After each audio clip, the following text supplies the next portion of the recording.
Paglabag sa one-year bar rule at paglabag sa right to due process. Yan ang mga ipinuntong dahilan ng Korte Suprema kaya idineklara nilang labag sa saligang batas ang Articles of Impeachment laban kay Vice President Sara Duterte. Pero ayon sa Korte, hindi ibig sabihin ito na absuelto na ang Vice President sa mga reklamo laban sa kanya. Saksi si Salima Refran.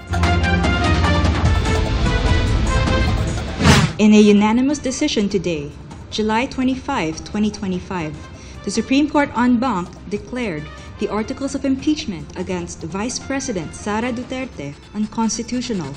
Sa botong 13-0 o unanimous sa lahat ng mahistradong dumalo sa en banc session kanina, idineklara ng Korte Suprema na unconstitutional o labag sa batas ang Articles of Impeachment laban kay Vice President Sara Duterte.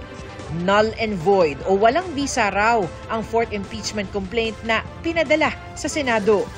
Hindi bumoto dahil nag-inhibit si Associate Justice Benjamin Caguiwa habang on leave si Associate Justice Philomena Singh. Punto ng Korte Suprema, labag sa one-year bar rule sa konstitusyon ang fourth impeachment complaint dahil isang impeachment complaint lang ang maaaring ihain laban sa isang opisyal sa loob ng isang taon. Dismiss na raw ang turing sa naunang tatlong impeachment complaint na hindi inaksyonan ng Kamara. Although Congress was able to include it in the order of business, it did not refer it to the proper committee within the 3 days because they had to adjourn.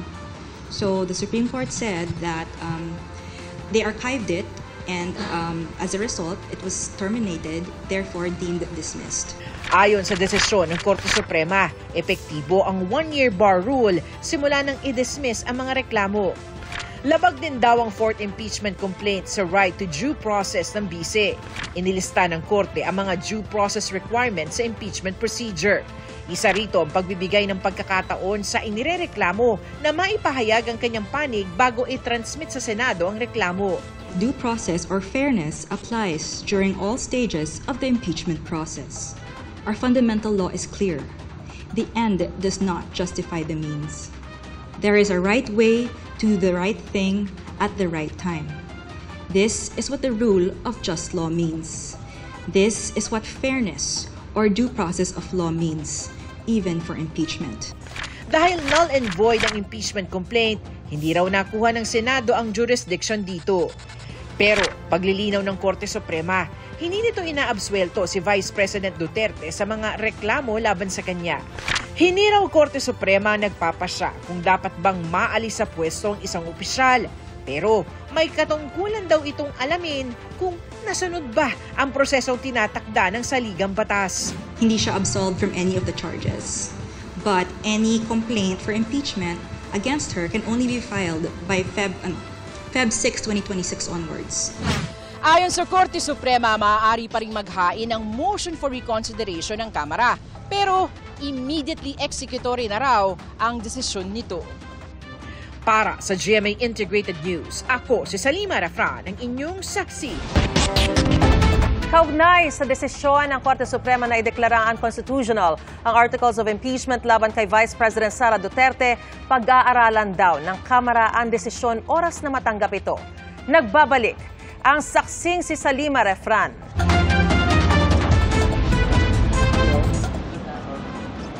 Sabi ng Kamara, gagawin nilang lahat ng remedyo para protektahan ang kanilang mandato. Ayon kay House spokesperson Attorney Princess Abante, ang House of Representatives ang tanging may kapangyarihan para magsimula ng impeachment.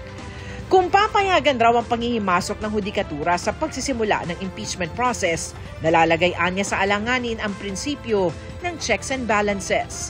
Hakbang na politikal na nakaugat sa people's will anya ang impeachment. Hindi raw dapat ito patahimikin ng anumang teknikalidad. Ginagalang naman daw ng Senate Impeachment Court ang desisyon ng Korte Suprema, ayon sa tagapagsalita nitong si Attorney Reggie Tongol. Pinagtibay raw nito ang kanilang paniwala na dapat munang linawin ang Articles of Impeachment bago simula ng impeachment trial. Pinatunayan daw ng desisyon ng Korte na tama ang ginawang pag-iingat ng Senate majority sa nakitaan nilang legal uncertainties noong simula pa lang. Hindi pa naman nababasa ng Malacanang ang buong nilalaman ng desisyon ng Korte Suprema. Pero panawagan ng palasyo, igalang ang desisyon ng Supreme Court at ilaan ang tiwala sa ating institusyon.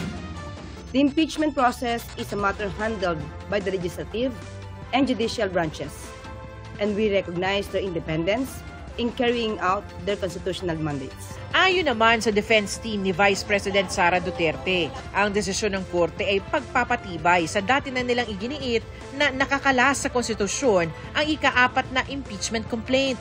Pinatitibayan nila nito ang proteksyon ng saligang batas laban sa pag-abuso sa impeachment process.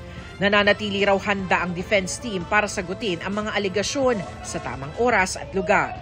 Dahil sa pagdedeklara ng Korte Suprema na unconstitutional ang Articles of Impeachment, naniniwala si retired Supreme Court Associate Justice Adolfo Ascuna, isa sa nagbalangkas ng saligang batas na hindi na matutuloy ang impeachment trial laban kay Vice President Duterte. Well, that means that the articles is invalidated and the Senate has no jurisdiction over it. Hindi po matutuloy yung trial. They did not refer it to committee. So, ang akala nila, hindi na-initiate yun. So, they can initiate a fourth one. And that is what they did. But the Supreme Court said that it is deemed initiated na rin dahil they are supposed to refer it to a committee in 10 days, 10 session days. So, if you fail to refer it to a committee as required by the Constitution, counted na rin yun as a initiated complaint. Para sa GMA Integrated News, ako si Salima Rafran, ang inyong saksi. Mga kapuso, maging una sa saksi. Mag-subscribe sa GMA Integrated News sa YouTube para sa iba't ibang balita.